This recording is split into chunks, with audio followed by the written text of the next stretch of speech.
Grab a glass and get out here. We're drinking the Glen Scotia 15 year.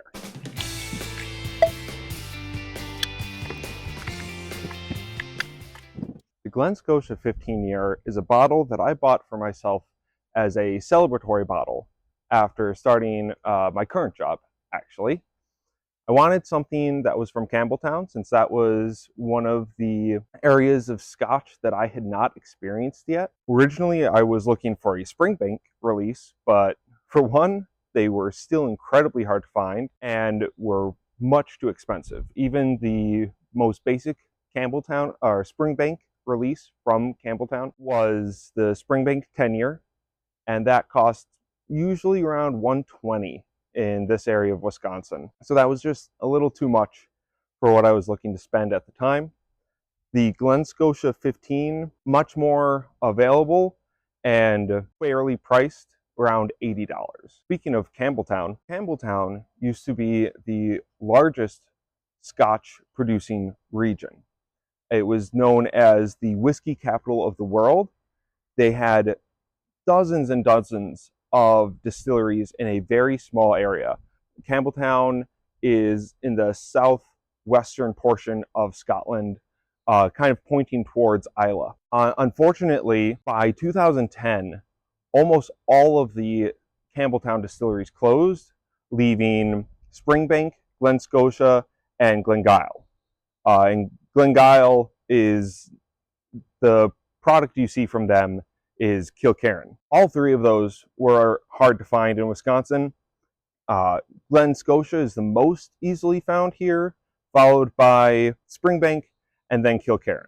It's starting to improve, but for quite a while there, it's hard to find anything Campbeltown. A few new distilleries are being built in Campbeltown, so hopefully, there's a bit of a revival in that territory, since they do have their own flavor profile, and there's so much history in that area that it would be great to see that become a more popular and available product. So getting into the bottle, we've got Campbeltown single malt from Glen Scotia, their 15 year.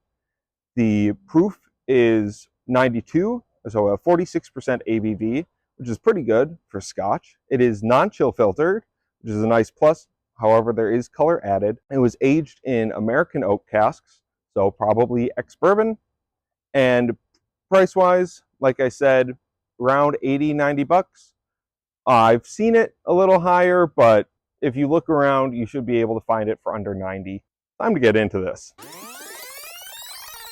On the nose, this is giving me a lot of malty character, as you would expect from a classic single malt, but there's a lot of honey on there, decent bit of vanilla, plenty of baking spices, hard to say, some cinnamon, but not like spicy cinnamon, not red hot cinnamon, but like the cinnamon, like a cinnamon cookie.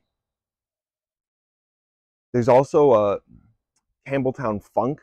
So in the world of bourbon, there's a wild turkey funk. Campbeltown has its own kind of funkiness. There's a hint of peatiness, but it's very slight, very slight. You have to really look for it to find it. It's very warm, very inviting. It's kind of almost a heavy nose, but really beautiful. It is a quite warm summer day here in Wisconsin. I mean, this is really nice. Clings to the glass. There is a little bit more ethanol than I would expect for something that's 46%, but it's not overwhelming. You're definitely able to get past it pretty easily. Oh, that's fantastic. So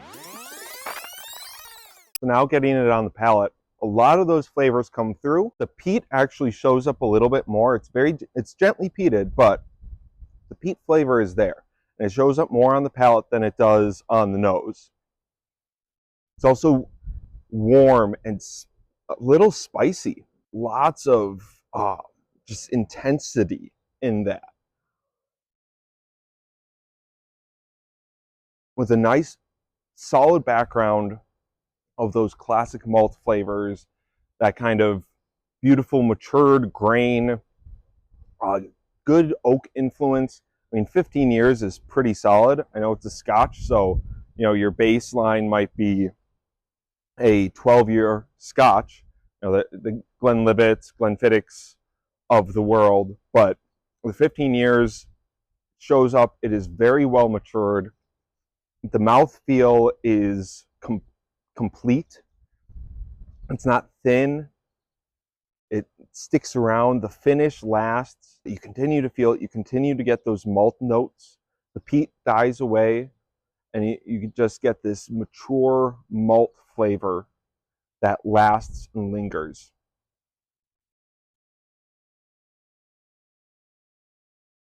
Some vanilla, hint of vanilla, hint of caramel.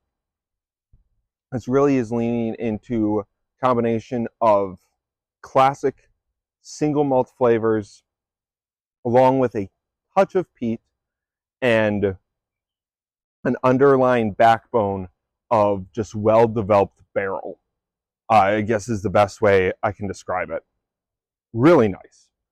So who is this for? Who should buy this? If you're looking for especially a Campbeltown distillery that is more accessible and not quite as expensive as the big boy of Springbank, this is great. You're getting really solid age, 15 years. The proof is good, 46%. That is really respectable. It's non-chill filtered, which really helps the mouthfeel. For those of you who that matters a lot to, for me, mouthfeel is very important. The peat comes in and just adds this extra layer of depth.